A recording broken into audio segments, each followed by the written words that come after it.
Imagine, you are piloting a commercial aircraft, but the dashboard instruments are engineered to only show you that the plane is ascending. Right, even if you are in a steep nosedive. Exactly. The altimeter is frozen at a safe altitude, the warning lights are completely disconnected, and every dial is painted a reassuring green. Which is a terrifying scenario for any pilot. It is. And as an executive or a board director managing a major technology transition right now, that is exactly how you are navigating your enterprise AI rollouts.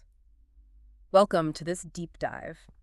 Today, we are extracting the critical intelligence from a stack of white papers and academic research focused on the asymmetrical AI race. Yes, and our specific mission today is to unpack why 80% of enterprise AI deployments fail and how you can architect a solution without needing a multi-billion-dollar infrastructure budget. Because to understand the solution, you really have to first map the structural disadvantage you are facing as a baseline. Precisely. When you analyze global innovation powerhouses, nations like Germany or Finland, a clear structural advantage emerges. They possess highly dense networks of physical translation centers. Right, so Germany has the Fraunhofer Society and Finland has VTT. Correct. These physical facilities act as the necessary connective tissue. They sit between basic university research and actual commercial deployment. I mean, they essentially provide the physical sandboxes where enterprises can stress test cutting-edge technology under rigorous real-world conditions. And they do this before integrating it into their core operations. Exactly. But for executives and policymakers shaping Australia's economic trajectory, this presents a critical bottleneck. Australia relies heavily on the annual Expenditure Review Committee budget cycle. Which means attempting to scale physical, multi-billion-dollar translation centers across every commercial sector is simply fiscally impossible. It is. And the academic consensus on this is decisive. We can look at the research spearheaded by Dr. John H. Howard for the University of Technology, Sydney, and the Acton Institute. Right. His team analyzed 14 distinct global innovation ecosystems. Yes. And the data is unambiguous. Translation centers are the actual mechanisms that drive technology into operational commercial companies. It is not universities operating in isolation. No, and it is certainly not standalone government grant programs either. Without a translation mechanism, research simply stalls on the lab bench. So, the strategic question you must answer as a policy director or C-suite executive is straightforward. How do you scale this translation capability without requiring an impossible public infrastructure budget? Well, the answer requires a fundamental paradigm shift in how we view the technology race itself. Which brings us to an analytical parallel with historical successes. I mean, Australia did not need to manufacture heavy haulage trucks to eventually dominate the global mining automation sector. Right, just as we did not need to manufacture GPS satellites to become a world leader in precision agriculture.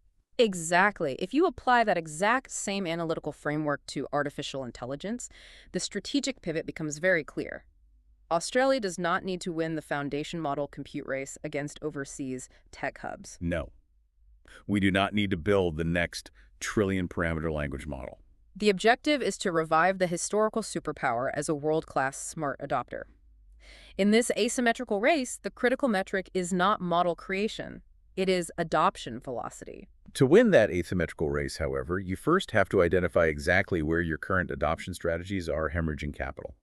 The macroeconomic reality of this capital drain is, frankly, stark. We are currently observing a staggering productivity gap across the economy. Right. If you look at the direct technology sector, it operates at a highly efficient $317 of gross value added, or GVA, per hour worked. And to clarify for our listeners, GVA is simply the measure of the value of goods and services produced in a specific sector. So $317 per hour for the tech sector. What does the rest of the economy look like? In sharp contrast, traditional market sectors, where the vast majority of the economy actually resides, have flatlined at $95 of GVA per hour worked. That is a $222 per hour productivity divide. Precisely. And that divide is the direct opportunity cost of failed digital integration. Furthermore, the research points out that businesses are currently suffering from what is termed the 7-hour integration tax.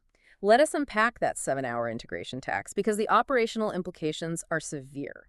The research indicates that nearly a full working day is wasted every single week by employees struggling with poorly integrated digital tools. Yes. We're talking about mid-level managers manually transferring data between legacy ERP systems and new AI tools, or staff constantly debugging system errors just to complete basic workflows. You are effectively paying your workforce for a 5-day week, but only extracting 4 days of actual forward momentum. Exactly. And the root cause of this integration tax becomes glaringly evident when we examine where AI deployments actually fail. As mentioned in the introduction, the data indicates that 80% of enterprise AI agent rollouts fail. But the critical distinction is why they fail. Right. They rarely fail due to model accuracy or technical limitations. They fail almost entirely at the human delivery layer. Which brings us back to the specific operational failure modes that you are likely experiencing within your own organizations right now. The first primary failure mode is what we call RICE CI authority deadlocks. Yes, and for those who are not spending their days staring at project management matrices, RACI stands for Responsible, Accountable, Consulted, and Informed. It essentially dictates who does what on a project. Let us look at a hypothetical scenario to see how this breaks down in practice. Consider an enterprise attempting to deploy an autonomous AI compliance agent. In a RACI deadlock, information technology, risk, legal, and business operations all claim the right to be consulted. Effectively giving each department veto power over the agent's actions. Precisely. However, none of those stakeholders are willing to claim the accountable tag to actually authorize the final deployment. Right, so risk says the parameters are too loose. IT says the security architecture needs review. And business operations demands it be launched immediately. The result is total paralysis. The deployment simply stalls. That deadlock inevitably triggers the second failure mode, which is decision drag. Delivery teams lose weeks, sometimes months, trapped in alignment meetings seeking consensus on agent permission scopes. Which is incredibly counterproductive. This calendar latency completely neutralizes the speed advantage that artificial intelligence is supposed to deliver to the enterprise in the first place. Which leads directly into the most dangerous organizational pathology of all. And this connects directly back to the opening airplane analogy. Right. Status suppression, often referred to as phantom green reporting. Project leads and middle managers actively sanitize bad news in their static quarterly status decks. They mask interdepartmental team friction. They hide instances of AI agent hallucinations, and they gloss over integration bottlenecks. They keep painting the dashboard dials green. Exactly. The board is looking at a presentation that says the AI transition is perfectly on track.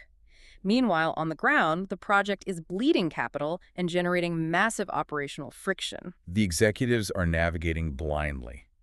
They are completely reliant on subjective, sanitized reporting rather than objective operational telemetry. The project inevitably fails at a final release gate, and leadership is caught entirely by surprise. The implications of this blind navigation for corporate governance are extensively documented. We can look to Reserve Bank of Australia research, specifically RDP 2023-10. What does the RBA data show regarding this? The RBA's empirical study analyzed technology adoption across firms.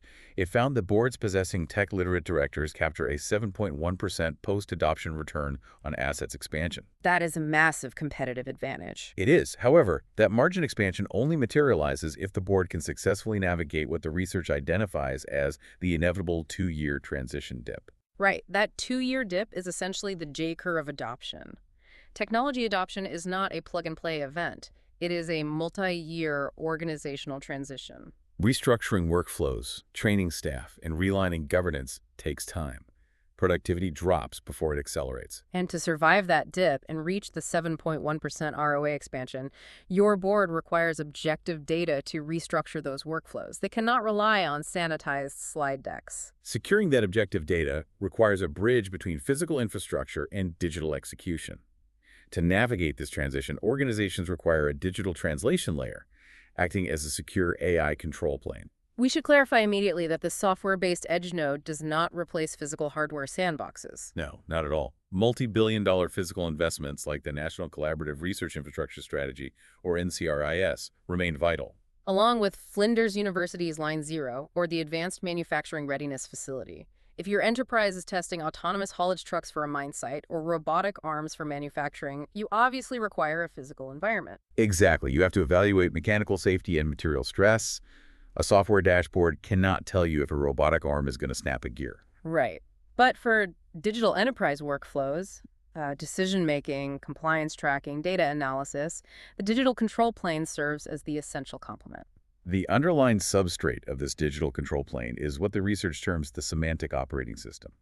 It functions by deploying non-intrusive metadata logging across your existing enterprise tools. So we are talking about platforms like Microsoft Teams, Slack, Jira, and GitHub. Yes.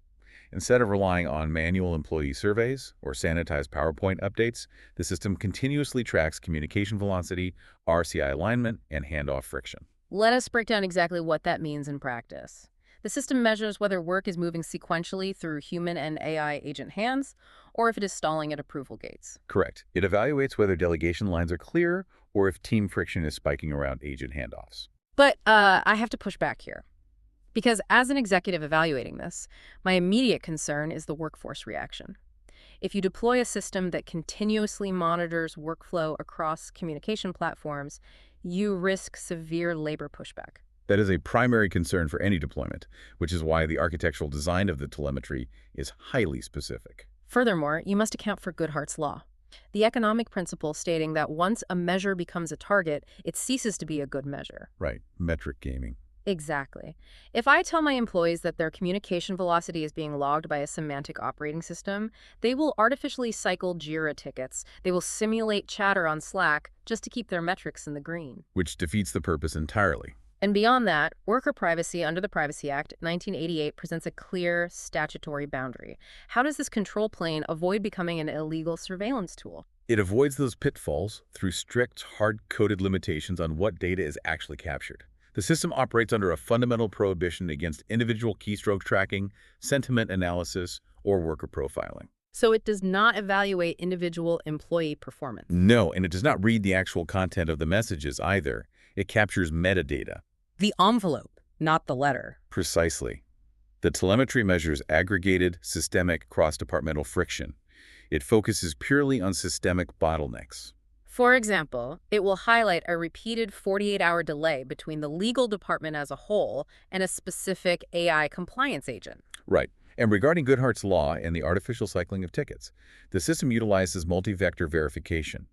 It cross-references communication velocity with actual code-based commits, API execution logs, and pipeline milestone progression. So superficial single-channel metric gaming is rendered entirely ineffective. Exactly, because the system evaluates the aggregated rhythms of the organization's output, not the isolated inputs of an individual. The regulatory application of this aggregated telemetry is best understood through an analogy to the single-touch payroll principle. Yes, that is a highly effective comparison. Prior to single-touch payroll, Australian businesses faced a heavy administrative tax. They were manually compiling spreadsheets and uploading summaries to the Australian Taxation Office. The ATO modernized this by establishing a symbiotic relationship with digital service providers. Compliance was integrated directly into enterprise accounting software. The data flow became automatic. It was an invisible side effect of daily payroll operations. Applying that exact single-touch payroll principle to AI agent workflows transitions corporate governance from a manual retrospective spreadsheet exercise into dynamic real-time verification. And for executives, this transition is not just about efficiency. It is a strategic necessity to satisfy the incoming wave of federal assurance mandates. The compliance landscape is shifting rapidly. The Digital Transformation Agency's AI Policy version 2.0 now requires Commonwealth agencies and their commercial contractors to maintain auditable registers and lifecycle logs for AI use. Right. And the National AI Center has established its 6 essential practices. Not to mention the Security of Critical Infrastructure Act, or SOCI, which demands continuous monitoring of operational technology networks. But the most critical deadline for your strategic planning is December 10th, 2026. That is when the upcoming Privacy Act statutory duties regarding automated decision-making, or ADM, formally commence. Correct. And compliance with these ADM duties cannot be achieved through static quarterly status reports. You will carry a strict statutory duty to provide defensible proof of an AI agent's reasoning. If an AI denies a customer a loan or flags a vendor for noncompliance, you must be able to prove exactly how and why that decision was made. Which is where the secure AI control plane comes in. It captures immutable, tamper-evident logs of agent prompts, tool outputs, and policy decisions at the exact moment of execution. It utilizes that single-touch payroll principle to make complex regulatory compliance invisible and automated. Having established how the control plane functions internally within a single organization, we must examine how this architecture scales across national supply chains and complex research consortia. Right, because adoption doesn't happen in a vacuum. Exactly. The Trustworthy Digital Society Cooperative Research Center, or the TDS-CRC, serves as the primary institutional testbed for this scale. The CRC unites government agencies, university research centers, and commercial enterprises to translate theoretical AI research into deployable commercial products. But coordinating joint innovation across those distinct entities routinely introduces the administrative drag and RCI deadlocks we analyzed earlier. And the critical question here is data extraction. How does a CRC manage to extract operational performance data from a private Tier 1 enterprise without triggering massive APRA CPS 234 cybersecurity risks? Because streaming live, uncurated enterprise agent metadata into a public academic environment or an external data lab is a direct violation of prudential standards. It exposes proprietary intellectual property and creates immense third-party liability. The solution lies in decoupled architecture. To ground this in reality, think of it like a restaurant health inspector. The inspector does not demand a copy of the restaurant's secret recipe book. That would be a massive IP risk. Precisely. They simply check the temperature of the refrigeration units, observe the workflow, and issue a pass or fail grade. They extract the health metric without touching the proprietary core. Exactly. The control plane operates as an open schema, vendor-neutral system using that exact logic. It does not stream live data.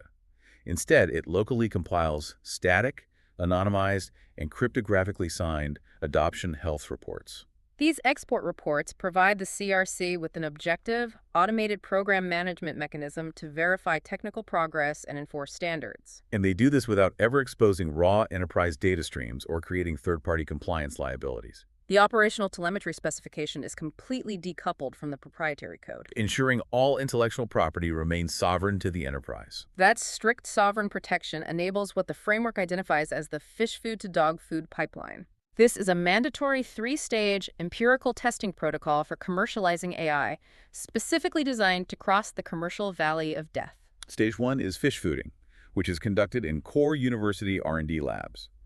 This stage addresses a unique property of autonomous agents, the fact that they are non-deterministic. Right. Traditional software fails with explicit crash codes. An AI agent fails through logic drift or semantic misalignment. It confidently executes the wrong intent. Continuous telemetry micro-tests the agent logic to catch that intent drift early in the development cycle. Once that passes, we move to stage 2, which is dogfooding. Before any commercial release, the agent is deployed across the internal operational workflows of the CRC's participating partners. Yes, this includes government sandboxes, university administration workflows, and Tier 1 corporate environments. Utilizing the single-touch payroll metadata principle we discussed, the system measures live decision drag and human-in-the-loop friction across their daily execution tools. We're tracking how the technology actually interfaces with human workers under live operational stress. Finally, stage 3 is the commercial gateway. An AI agent program only crosses into economy-wide production when its telemetry ledger satisfies quantitative key risk indicators. And these are mapped to the ASSO-IE CIS 40-2001 standard, which is the international standard for AI management systems. For instance, a corporate risk committee might mandate a semantic intent alignment of 98% or higher before granting production authorization. This ensures that when the technology finally reaches the broader market, the integration risks and human friction points have been empirically quantified and mitigated. The ultimate strategic goal of this architecture is macroeconomic scale. Specifically, it aims to democratize innovation infrastructure for traditional mid-market businesses, Which represent 98% of the economy. The overarching strategy treats foreign foundation models merely as dumb compute engines. They are essentially utility pipelines for processing data. By retaining the semantic operating system layer locally, Australian enterprises ensure that their operational taxonomies, their prompt reasoning, and their integration intellectual property remain wholly sovereign. They become compounding assets on your own balance sheet, rather than rendering your business a perpetual rent payer to overseas vendors. To summarize this executive briefing, relying solely on state-funded multi-billion-dollar physical AI testbeds for every sector will permanently throttle adoption velocity. Correct. By pivoting to a software-based digital translation layer, Australia, and your enterprise specifically, can turn an infrastructure constraint into a profound competitive advantage. It delivers unmatched, highly governed AI adoption velocity. It clears RCI deadlocks. And it provides boards with the objective, immutable telemetry required to navigate the 2-year transition dip without flying blind. For policy directors, university researchers, C-suite executives, and enterprise boards listening, reviewing the source white paper beyond physical test beds, winning the asymmetrical race for AI adoption velocity is a strategic necessity. Absolutely. It provides the comprehensive as ISO/IS 42001 compliance roadmap required to meet those impending December 2026 Privacy Act regulatory deadlines. Which leaves you with an advanced strategic proposition to evaluate. Historically, national strength and corporate power were measured by physical infrastructure and the raw resources extracted from the ground. That was the defining metric of the last century. Right. But consider the implications of this digital translation layer. What if the true measure of a nation's sovereign wealth and a corporation's valuation in the 21st century is no longer physical capital, but the proprietary operational friction data it captures, refines, and leverages to achieve perfect human-AI harmony?